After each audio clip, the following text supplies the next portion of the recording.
So there were winners and losers and lots of zingers last night in the big debate. Donald Trump center stage as the front runner in this race at this point, and he was square in the middle. He became the focus of a lot of the evening. Welcome, everybody. There's that big, beautiful Air Force One in the middle of the Reagan Library there, and we are here in America's Newsroom. I'm Martha McCallum. And I'm Bill Hemmer. Good morning. A clash of the candidates, Republican rivals taking the stage at the Ronald Reagan Presidential Library, and the sparks were flying.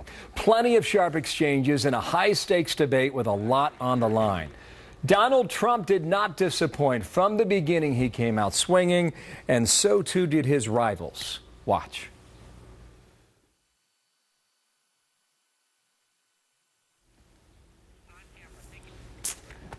That's an issue. You see, when you have a debate, you need microphones. It helps if you can hear what people are saying. It truly does. So we'll give it a moment here. If we can figure it out, we'll play it for you. But in the meantime, our senior national correspondent, John Roberts, is live. He's at the Reagan Library in Simi Valley, California. John, good morning to you. Watched you a bit earlier today and again last night. What are the candidates saying in the post-debate format today, this morning? Hey, good morning to you, Bill. Trust me, when you can hear the audio, it works a lot better. There were a number of standouts last night. I think you could give it to Carly Fiorina, Marco Rubio, Jeb Bush, Chris Christie, and, of course, Donald Trump, just for the very fact that everybody was coming after him last night. At one point, Rand Paul called him sophomoric. Donald Trump responded by inferring that Rand Paul was ugly, kind of validating the sophomoric charge. Carly Fiorina zinged him over the comments about would you vote for a face like that. Jeb Bush whacked him for criticizing his brother. Still, Trump told Fox and Friends this morning that there wasn't a lot of tension on stage during the commercial breaks. I was getting along great with Jeb and everybody else. I actually got along pretty well with everybody back there. So, you know, there may have seemed that, and there was tension during the actual questioning, but there wasn't a lot of tension during the break. And I was a little surprised at that. Carly Fiorina had a stellar performance last night, though some people thought that her tone might have been a little bit too stern, that she needed to smile even just once to show some political warmth. Here's how Fiorina responded to that this morning. Not every occasion calls for a smile, honestly. It doesn't call for a smile when you're talking about the dangers that we face in the world, whether it's the Middle East or from Vladimir Putin. It doesn't call for a smile when we're talking about very serious issues that impact people's lives. New Jersey Governor Chris Christie's standout moment came after Trump and Fiorina kept going at each other over their careers, Christie telling them to stop the childish back and forth. Let's start talking about I sat and listened to that back and forth last night with Carly and Donald, comparing their resumes and how much money they've each made or lost for each other and for their companies. And I just felt like I had to jump in and say, listen, this is not about you. We need to be talking about the concerns of real folks out there. Chris Christie really did need a standout moment last night because at one point he went 32 minutes without uttering a word. Bill? Yeah, well, I was wondering when they're going to open Huckabee's mic there for a long time, too. John, thank you. We'll talk to you a bit later today. We wanted to play just about a 3-minute wrap-up here that starts with Marco Rubio, who's getting decent reviews this morning. Start here with a former senator from Florida. The number one issue that a president will ever confront, and the most important obligation that the federal government has, is to keep this nation safe. And today, we are not doing that. We are eviscerating our military, and we have a president that is more respectful to the Ayatollah in Iran than he is to the Prime Minister of Israel. My goodness, I'm still upset with the Saudi Arabians for everything they do over there. They've funded the arms that went to the jihadists. They're not accepting any of the people, any of the migrants that have been, the refugees that are being pushed out of Syria. Saudi Arabia is not accepting one. Why are we always the world's patsies that we have to go over there and fight their wars for them? We're talking about global jihadists who actually want to destroy us. They are an existential threat to our nation. And we have to be mature enough to recognize that our children will have no future if we put our heads in the sand. To give them this agreement that the president treats like the Magna Carta, but the Iranians treat it like it's toilet.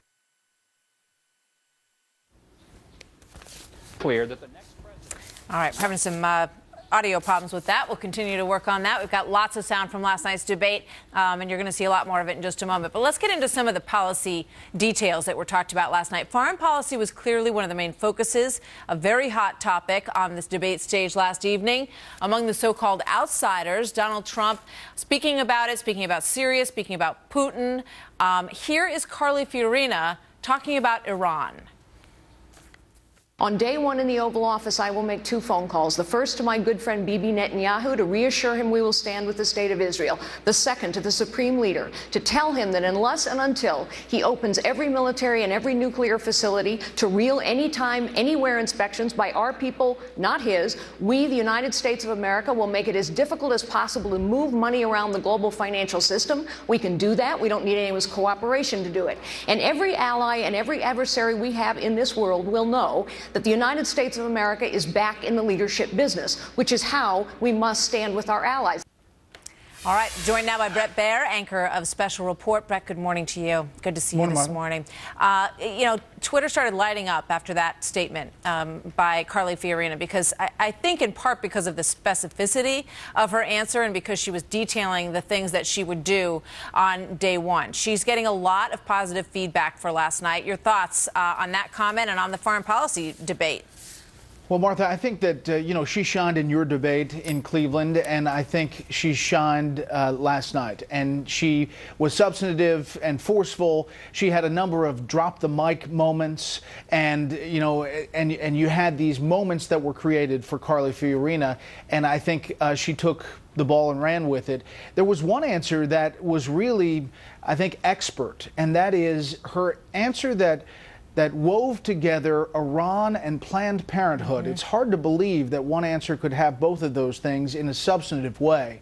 But it taps into all of the people in the Republican base who say, hey, Congress, we gave you the House, the Senate. You can't block this horrible deal with Iran. You can't convince 4 Democrats to get on the other side. And then on Planned Parenthood, as we're approaching this fiscal cliff on the government shutdown, I think there's a lot of outrage that this is somehow being portrayed as a Republican loss and not the president potentially vetoing and shutting down the government. That's what the base thinks. And she tapped into both of those things in one answer, and I think just had a really good night. Yeah, the part that we just played was actually the top of that answer, and we played the Planned Parenthood part of it earlier. But when you put them together, and it struck me watching it last night, it was like, Carly Fiorina's campaign in a nutshell across the spectrum of foreign policy, and then her very impassioned discussion of Planned Parenthood, which we played earlier. Now, Donald Trump was called upon last night to get specific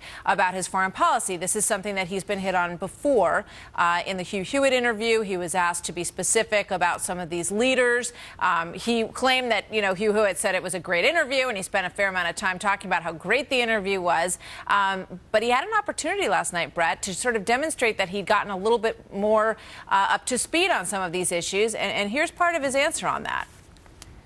So I will say this, though.